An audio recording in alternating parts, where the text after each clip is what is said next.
जिला परिषद के चुनाव में चमियाना वार्ड से रिकॉर्ड मतों से जीत के बाद खुश विक्रम सेन आज नेता प्रतिपक्ष जयराम ठाकुर से मिलने पहुंचे। राजघराने से ताल्लुक रखने वाले खुश प्रेम सेन बड़ी संख्या में भाजपा कार्यकर्ताओं के साथ नेता प्रतिपक्ष के आवास पर पहुंचे। जिला परिषद चुनाव में खुश विक्रम सेन ने मंत्री अनिरुद्ध सिंह के करीबी को करीब 10,000 मतों के अंदर से हराया था, जिसके बाद अब उनकी इस मुलाकात को शक्ति प्रदर्शन के रूप में देखा जा रहा है। इसी के साथ 2027 में कुसुमपट्टी विधानसभा क्षेत्र से भाजपा के टिकट पर उनकी उम्मीदवारी की चर्चाएं भी तेज हो गई हैं। युवा जिला परिषद सदस्य खुश विक्रम सेन ने इस दौरान मीडिया से बातचीत करते हुए कहा, देश में लोकतंत्र है और लोकतंत्र में वही होगा जो जनता चाहेगी। उन्होंने कहा कि लोकतंत्र आम लोगों से बनता है और आम लोगों के लिए है। उन्होंने कहा कि वे पूर्व मुख्यमंत्री जयराम ठाकुर का सम्मान करने और उन्होंने पार्टी के लिए जो जीत हासिल की है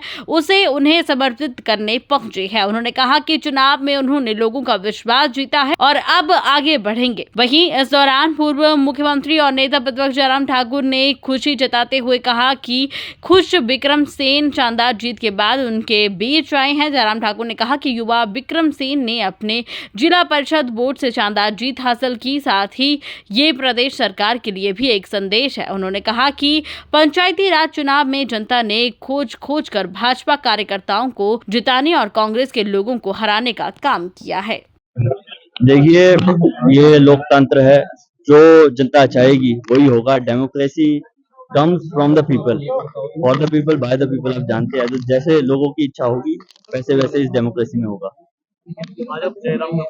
देखिए, आज ये तो एक मान सम्मान की बात होती है। आज हम जयराम जी के पास जो आए हैं, हमारे फॉर्मर सीएम, ये एक हम इस वजह से आए हैं क्योंकि इनका एक मान सम्मान है, वो देने के लिए आए हैं। पार्टी के लिए हम जो जीत लेके आए हैं वो उनको भेंट करने आए हैं, उनके चरणों में रखने आए हैं और दिखाने आए हैं कि अब जो है हम जोरों शोरों से लोगों की विश्वास जीत चुके हैं और ऐसे ही हम आगे बढ़ेंगे। मैंने पहले कहा कि बिना सोचे समझे जब फैसले लेने की आदत बन जाए, आज फैसला लेते हैं दोपहर को वापस लेते हैं, दोपहर को फैसला लेते हैं शाम को वापस लेते हैं। तो इसलिए ये प्रक्रिया जो है वो पहले दिन से बनी हुई है, चली हुई है। और उस वक्त भी हम कह रहे थे कि आर्थिक दृष्टि से इसमें लाभ कितना हो रहा है प्रदेश को।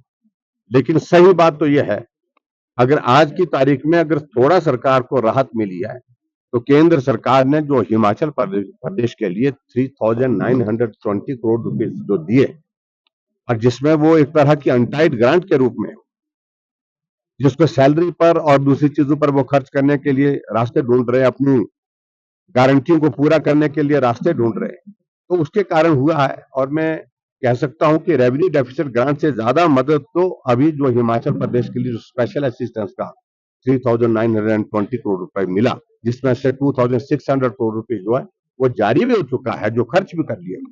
तो एक अपने आप में एक बहुत बड़ी मदद केंद्र सरकार की ओर से है। लेकिन अफसोस इस बात का कि मुख्यमंत्री और मंत्रिमंडल से एक शब्द धन्यवाद का अभी तक नहीं मिला। सर, भाजपा की बहुत ही शानदार जीत के साथ खुश विक्रमादित्य सिंह जी हमारे बीच में आए हैं और मुझे इस बात को लेकर के प्रसन्नता है कि एक नौजवान ने शानदार जीत हासिल की है पंचायत के जिला परिषद की ये अपने वार्ड से। और ये एक बहुत बड़ा एक संदेश भी है राजनीतिक। बहुत सारे लोग बहुत जगह से जीते हैं और हिमाचल प्रदेश में अब की बार तो पंचायती राज संस्थाओं के चुनाव में भारतीय जनता पार्टी को बहुत बड़ा समर्थन मिला है। लगभग 70% जनप्रतिनिधि पंचायतों में, ब्लॉक समिति में, जिला परिषद में अगर चुन करके आए हैं तो भारतीय जनता पार्टी के आए। और एक तरह का एक संदेश दिया है प्रदेश की जनता ने। लोकतंत्र की सबसे छोटी इकाई, मूल इकाई में अपना जब उनने मतदान का प्रयोग किया, जब पार्टी के सिंबल पर चुनाव नहीं हो रहा था, लेकिन उसके बावजूद भी भारतीय जनता पार्टी के कार्यकर्ताओं को चुन चुन करके, ढूंढ ढूंढ करके जिताया और कांग्रेस पार्टी के जो लोग खड़े थे इस चुनाव में, ढूंढ ढूंढ करके और चुन चुन करके हराया। ये अपने आप में बहुत बड़ा संदेश है। और उस दृष्टि से खासतौर से उन इलाकों में जहां कांग्रेस पार्टी का बहुत बड़ा वर्चस्व रहता था, दबदबा रहता था राजनीतिक दृष्टि से, वो सब के सब जो है वो धराशायी हुए। मुख्यमंत्री के अपने विधानसभा क्षेत्र में 4 जिला परिषद में से 3 जगह वो हारी, और यही स्थिति लगभग लगभग जो है उप मुख्यमंत्री के विधानसभा क्षेत्र की भी है। और जिनके पास ये महकमा है पंचायती राज और ग्रामीण विकास का, और वहां से इस प्रकार से हमारे नौजवान साथी का जीत करके आना, ये अपने आप में एक बहुत बड़ा संदेश है। मैं बहुत बधाई देता हूं। लगभग 10,000 वोटों से जीत करके आए, और जितने भी इनके विरोध में जो चुनाव लड़ने वाले थे उनकी सबकी जमानत जब्त हुई। तो राजनीतिक दृष्टि से इसका एक संदेश है, इसका एक मैसेज है, वो उनको मुझे लगता है कि समझ आ जाना चाहिए कि आने वाले समय में होने वाला क्या है। और जहां हिमाचल प्रदेश में कांग्रेस कोशिश कर रही थी ये पंचायत के चुनाव ना हो, लगातार प्रयास कर रही थी, डिजास्टर एक्ट लगा दिए हिमाचल प्रदेश में ताकि चुनाव ना हो। 6 महीने पहले ये चुनाव हो जाने थे। मैंने मुख्यमंत्री जी को उस वक्त भी कहा कि क्या फर्क पड़ता है, 6 महीने पहले चुनाव हो जाए, 6 महीने बाद चुनाव हो जाए, होने तो है ही है। और डिजास्टर एक्ट लगाने का मकसद सिर्फ एकमात्र को लेकर था कि उनको अच्छी तरह से मालूम था कि चुनाव होगा तो चुनाव का परिणाम उनके पक्ष में नहीं होगा, और आकलन उनका सही था। इस तरह से आज हिमाचल प्रदेश में हम नगर निगम में 4 में से 3 जगह जीते हैं। आज हिमाचल प्रदेश में नगर पंचायत नगर परिषद के चुनाव में अधिकांश जगह हम जीते हैं। जिला परिषद में हिमाचल प्रदेश में 12 जिलों में से 10 जिलों में भारतीय जनता पार्टी के अध्यक्ष उपाध्यक्ष बनने वाले हैं, क्योंकि बहुमत हमारा है। अब उस जनादेश को प्रभावित करने की कोशिश कर रहे हैं, और मुख्यमंत्री जी अभी कोशिश जो कर रहे हैं वो कोशिश एक ही चीज को लेकर कर रहे हैं कि ये चुनाव तो हो गए, लेकिन अध्यक्ष और उपाध्यक्ष का चुनाव अब रोका जाए। उसके लिए तलाश कर रहे हैं राष्ट्रीय नियम में परिवर्तन कर दिया। जो प्रोविजन था ओथ के बाद 7 डेज का 10 डेज का जो चुनाव की प्रक्रिया को पूरा करने का था, उसको ओमिट कर दिया, खत्म कर दिया। यानी कि आने वाले समय में स्थिति ऐसी बन गई है कि पंचायत समिति तो बन गए, मेंबर तो बन गए, लेकिन चेयरमैन वाइस चेयरमैन मालूम नहीं 6 महीने बाद मिलेगा या मिलेगा कब मिलेगा, इस कार्यकाल में मिल पाएगा। जिला परिषद के मेंबर चुन तो गए, लेकिन उसके बावजूद चेयरमैन का चुनाव कब होगा, वो प्रोविजन ही उन्होंने खत्म कर दिया है।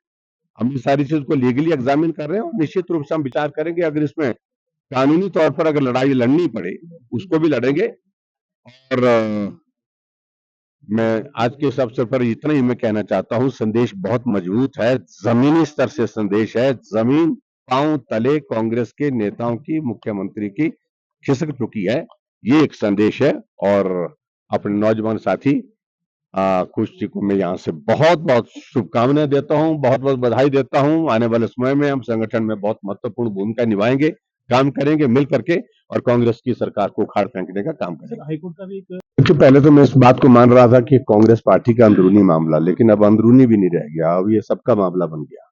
जिस प्रकार से गंभीर आरोप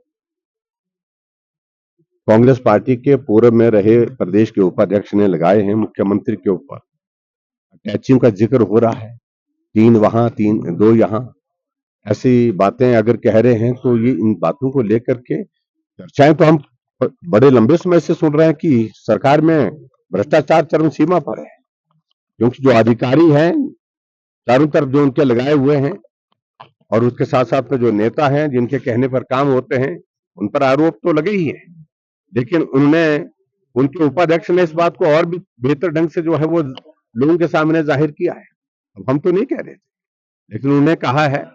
और उसके बाद जब मुख्यमंत्री जी का रिएक्शन आया कि उनकी बात का क्या, वो तो नशेड़ी है, तो आपके नशा मुक्त अभियान का क्या हो रहा है? आपका प्रदेश का उपाध्यक्ष 4 दिन पहले तक वो थे, तो उस वक्त नहीं आपको मालूम था क्या? लेकिन ऐसी चीजों पर मुझे ज्यादा कुछ कहना नहीं है। उन्होंने डोप टेस्ट कराया, एक संदेश दिया है, और मुख्यमंत्री के बारे में जो व्यक्तिगत टिप्पणी की है उसमें मैं ज्यादा अभी बोलना नहीं चाह रहा हूं, लेकिन इतना जरूर मैं कहना चाहता हूं कि जो मुख्यमंत्री बार बार हमको कहते थे कि भाजपा कई गुटों में बटी है, भाजपा एकजुट है, और इस चुनाव में आपको मुझे लगता कि आईना लोगों ने दिखा दिया है कि भाजपा क्या है। और ऐसे में जहां तक सुखविंदर सिंह सुक्खू जी रहे हैं, उन्होंने पार्टी के अध्यक्ष के नाते भी पार्टी का नेतृत्व नहीं किया, एक गुट का नेतृत्व किया उस वक्त।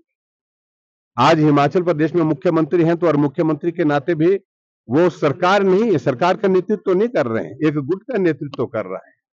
तो ऐसे में मुझे इससे ज्यादा कुछ नहीं कहना है। और सबसे बड़ी बात है कि मैं इस जो जनमत आया है लोकतंत्र की सबसे छोटी इकाई के माध्यम से प्रदेश भर में, उसका अभिनंदन करता हूं और चुने हुए प्रतिनिधियों को सबको बहुत बहुत बधाई देता हूं, शुभकामनाएं देता हूं। और मुझे पूरा भरोसा है कि आने वाले समय में जो जन आक्रोश कांग्रेस के खिलाफ जिस प्रकार का है, ये कांग्रेस की सरकार को उखाड़ फेंकने के लिए पर्याप्त है। Thank you. लेकिन वो हम चर्चा करेंगे पार्टी के नेतृत्व के साथ, इन सारी बातों को लेकर विचार करेंगे। लेकिन इतना जरूर है, हमारी कोशिश है कि हिमाचल प्रदेश में 12 जिले हैं, 12 जिले में भारतीय जनता पार्टी के चेयरमैन वाइस चेयरमैन बने और उसमें शिमला भी आता है। Thank you.